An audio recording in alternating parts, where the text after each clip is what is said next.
What we're going to be talking about today is the movie La La Land. So a lot of people say this movie's just generally mediocre. You know what? Let's just put it this way.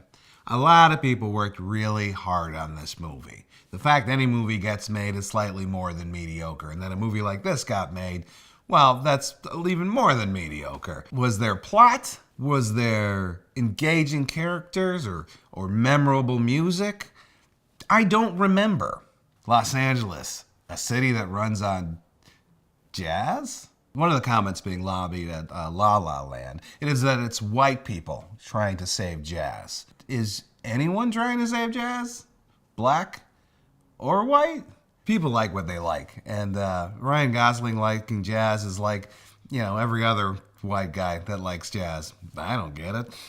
Heck, I don't get it when black people like jazz. I guess I just don't get jazz. I mean, I think there's certain things that we can finally just kind of let go of. It's not like jazz is going to disappear, but necessarily we don't need to push it forward. La La Land. Here's two adults pursuing their dreams. They both end up getting their dreams, but it's a gift of a magi type situation. She's got to film her movie in France. He has to go on tour. How will this relationship ever survive? Well, they could both be adults and, stay in touch with each other.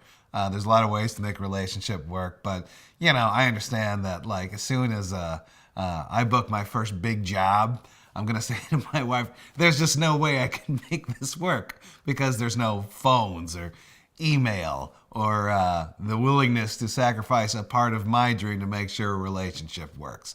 Now, what are you going to do? It's La La Land, a place where people sing on the 105 freeway trying to get to the 110. In the middle of the film, Emma Stone decides to do a one-woman show. The theater she rents out that one-woman show for is too large for a one-woman show. As someone who has done theater in Los Angeles, as soon as I saw the size of that theater, I was like, lady, what are you doing? The theater, it's too large. To think that you're going to get any of your friends in Los Angeles to come see your one-woman show when they're all doing their own one-woman shows is crazy. And then, after she gets done with the one-woman show, she goes backstage, she's crying about it, and behind her, we see several dresses. And all I could think was, wait, this one-woman show had that many costume changes? And you were expecting to get your money back?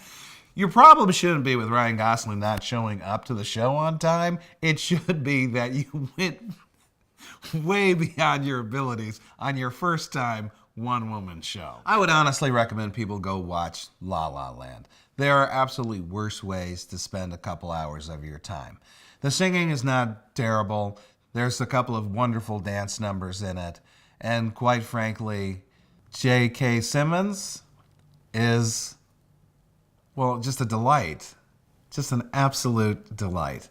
Look for him at the beginning and the end of the movie, and you'll see what I'm talking about. I think Oscar's missing out on a big opportunity here for his supporting role in La La Land.